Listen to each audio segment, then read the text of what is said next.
আজকে আমি চাল কুমড়ো দিয়ে চিংড়ি মাছ বানাবো। এই যে আমি আধা কিলো মতন চিংড়ি মাছ নিয়েছি, আধা কিলোর থেকে একটু কম, আর একটা বেশ বড় সড়ো চাল কুমড়ো পাতলা পাতলা করে কেটে নিয়েছি। তার মধ্যে দেব 5 ফোড়ন, একটা শুকনো লঙ্কা আর 1.5টা তেজপাতা ছিঁড়ে দেব, আর 1 চামচ আদা বাটা নিয়েছি, আর 1 চামচ ধনের গুঁড়ো, আধা চামচ জিরের গুঁড়ো আর 1 চামচ হলুদের গুঁড়ো নিয়ে ভিজিয়ে রেখেছি। এই 10 মিনিট আগে ভিজিয়ে রাখলে বেশ ভালো হয়। চিংড়ি মাছটাকে নুন হলুদ দিয়ে মেখে রেখেছিলাম। এবারে গ্যাসে সর্ষের তেল দেব। সর্ষের তেলটা চিংড়ি মাছ ভাজার জন্য অল্পই দেব। এই আধা হাতা মতন সর্ষের তেল দিয়ে দিলাম। তেলটা গরম হয়ে গেছে, আমি একটু পুরো কড়াইতে এটাকে ছড়িয়ে নিচ্ছি। তারপরে একটু খানিক নুন দেব যাতে চিংড়ি মাছটা লেগে না যায়। এই যে দেখুন, এইটুকুনি নুন দিচ্ছি। এবার নুনটাকে পুরো কড়াইতে তেল শুদ্ধ ছড়িয়ে নেব।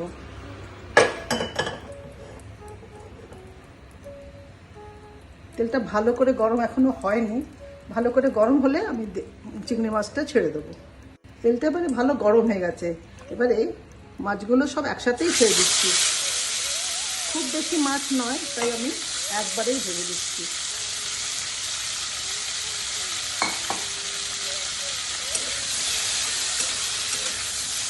আধা কিলোর থেকে কম।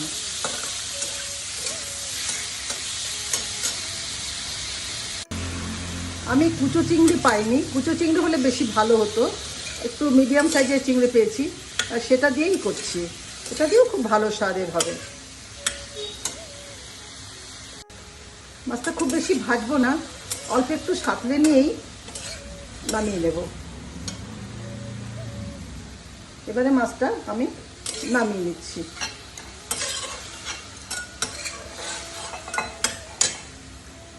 এবারে এই তেলের মধ্যেই এই 1 হাতাও না, আধা হাতা মতন তেল আমি দিয়ে দিচ্ছি। তেল খুব বেশি একটা দেব না। তেলটা গরম হয়ে গেছে, এবারে আমি এর মধ্যে এই টিস্পুনফুল আমি 5 ফোড়ন দিয়ে দিচ্ছি। তারপরে শুকনো লঙ্কাটা দিয়ে দেবো, আর তেজপাতাটাও ছিঁড়ে দিচ্ছি।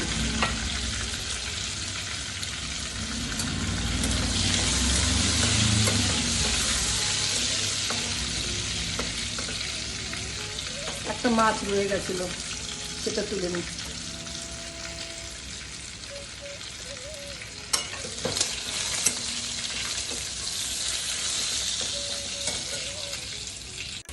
আঁচটা কম করে দিলাম, নইলে তলাটা ঠিক পুড়ে যাচ্ছে।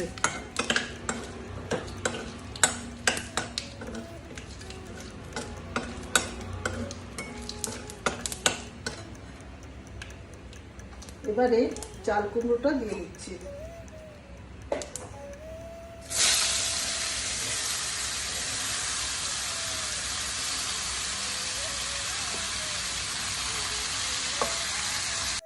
সম্পূর্ণ চাল কুমড়োটা দিয়ে দিলাম। এবারে এটাকে ভালো করে মেশাচ্ছি তেলের সাথে, ফোড়নের সাথে। ফোড়নের খুব সুন্দর গন্ধ বেরোচ্ছে, আর চিংড়ি মাছের তেলের মধ্যে দিয়েছি তো আরও সুন্দর গন্ধ বেরোচ্ছে। চাল কুমড়ো থেকে খুব জল বেরোয়। এই তো এতগুলো চাল কুমড়ো একদম অল্প একটু হয়ে যাবে, তাই জন্য বেশ বড় সাইজের একটা মোটামুটি চাল কুমড়ো নিয়েছিলাম। বিচিটা একটু শক্ত ছিল বলে আমি পুরো বিচিটাকে কেটে বাদ দিয়ে দিয়েছি। গ্যাসটাকে এবারে আমি হাই ফ্লেম করলাম, কারণ জল তো খুব বেরোবেই।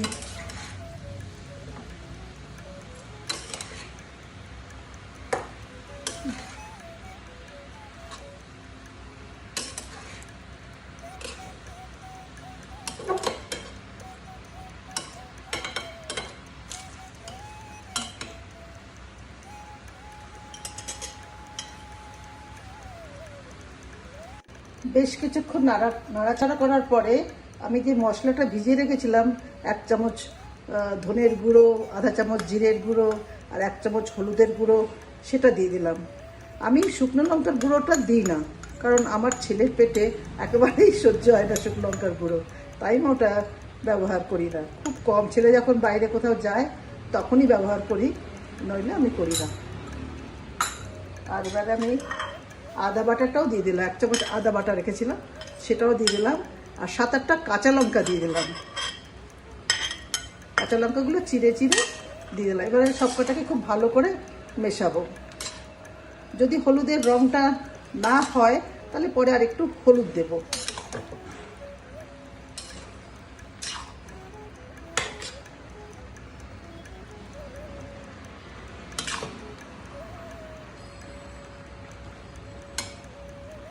মশলাটা খুব ভালো করে মিশিয়ে নিলাম। হলুদের রঙটা হয়ে গেছে প্রায়, তবু মনে হচ্ছে আর একটুখানি আমি হলুদ দেব।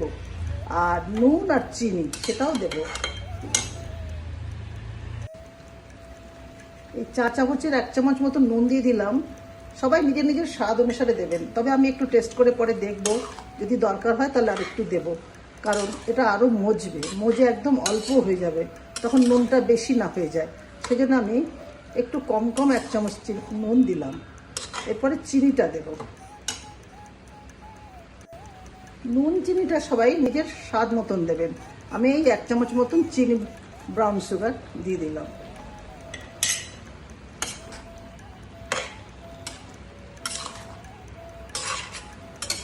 হলুদটা মনে হচ্ছে আর লাগবে না, কারণ চিংড়ি মাছের মধ্যেও হলুদ আছে কিছুটা, তো সেখান থেকেও কিছুটা রং তো আসবে ভিতরে।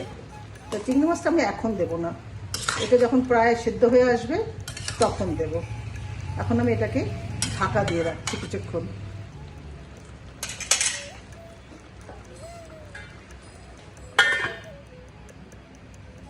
বেশ কিছুক্ষণ ঢাকা দিয়ে রাখার পরে দেখে নেব কতটা সেদ্ধ হয়েছে, সেই বুঝে চিংড়ি মাছটা দেব।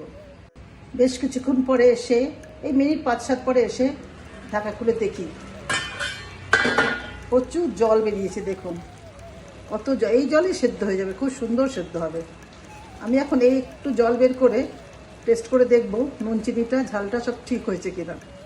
এটাকে একটু ঠান্ডা করে আমি একটু টেস্ট করে দেখব, আপনারাও তাই করতে পারেন। ঝাল মিষ্টিটা একদম ঠিক আছে, কিন্তু নুনটা একটু কম আছে। মনে হয় এটা যখন সেদ্ধ হয়ে যাবে, আরও শুকোবে, তখন সেটা হয়তো ঠিক হয়ে যাবে। তাই এটাকে আবার আমি ঢাকা দিয়ে দিলাম। আমি খুব তাড়াতাড়িতে এই সবজিটা বানাই, সেই জন্য আমি ধনে জিরে যে গুঁড়োটা ভিজিয়ে রেখেছিলাম, হলুদের গুঁড়োটা, সেটা আমি ভাজলাম না, কারণ ভাজতে গেলে বেশ কিছুটা টাইম লাগে। আমি ওই জন্য সবজিটা মোটামুটি সাঁতলে নিয়ে তার মধ্যেই দিয়ে দিই। ওটা সবজির সাথে একটু একটু করে সেদ্ধ হতে থাকে, আর কাঁচা গন্ধ মোটেই থাকে না, খেতেও খুব ভালো স্বাদ হয়। আপনারা একবার এভাবে করে দেখবেন, না ভেজে করে দেখবেন, খেতে খুবই ভালো হয়। দেখুন এই 5 মিনিট পরে আবার এসেছি, প্রচুর জল বেরিয়েছে, এখনও সেদ্ধ হতে বেশ দেরি আছে, মনে হচ্ছে আরও মিনিট 5 লাগবে। 50% মতন হয়েছে, কিন্তু এখন আরও 50% মতন দরকার আছে। আমি আবার ঢাকা দিয়ে দিচ্ছি।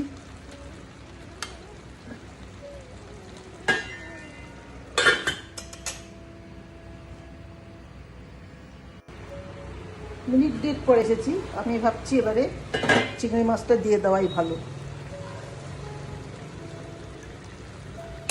আমি চিংড়ি মাছটা পুরোটা দিয়ে দিলাম।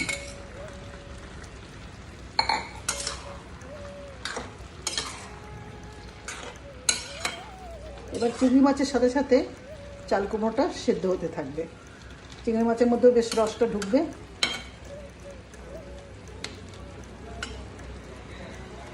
একটু ঢেকেই দিচ্ছি, পরে ফুল ফ্লেমে খুলে দেব। বাহ, এবারে সেদ্ধ হয়ে গেছে, খুব সুন্দর সেদ্ধ হয়েছে, বেশ ঝোলঝোলও আছে, একদম পারফেক্ট হয়েছে, যেরকম চাইছিলাম। আমি খুব চটজলদি এই সবজিটা বানাই, তাই জন্য যাদের কাছে সময় কম তারা অবশ্যই এভাবে সবজিটা বানিয়ে একবার খেয়ে দেখবেন, দারুণ হয়েছে, দেখে তো খুব ভালো লাগছে। এবার আমি একটুখানি টেস্ট করে দেখব, একটা চিংড়ি মাছের সাথেও দেখি।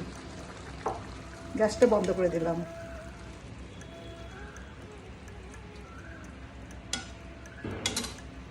একটু ঠান্ডা করে একটু টেস্ট করে দেখে আপনাদের বলছি কেমন হয়েছে। বাহ, খুব ভালো খেতে হয়েছে, খুব সুন্দর। নুনটা একদম ঠিক হয়েছে, কেন এখন তো একদম মজে গেছে, মজে গিয়ে নুনটা একদম ঠিক হয়েছে। একটু এই সবজিটা বেশ সফট হয়, খেতে ভালো লাগে। আপনারা খুব তাড়াতাড়ি করে এই সবজিটা বানাতে পারেন। একবার বানিয়ে অবশ্যই খেয়ে দেখবেন কেমন লাগছে আপনাদের কাছে এভাবে বানিয়ে। আমার এই সবজিটা যদি আপনাদের ভালো লেগে থাকে তাহলে অবশ্যই লাইক করবেন, শেয়ার করবেন আর কমেন্টসও করবেন। আমার এই চ্যানেলটা যদি সাবস্ক্রাইব না করে থাকেন তাহলে অবশ্যই সাবস্ক্রাইব করবেন। ধন্যবাদ।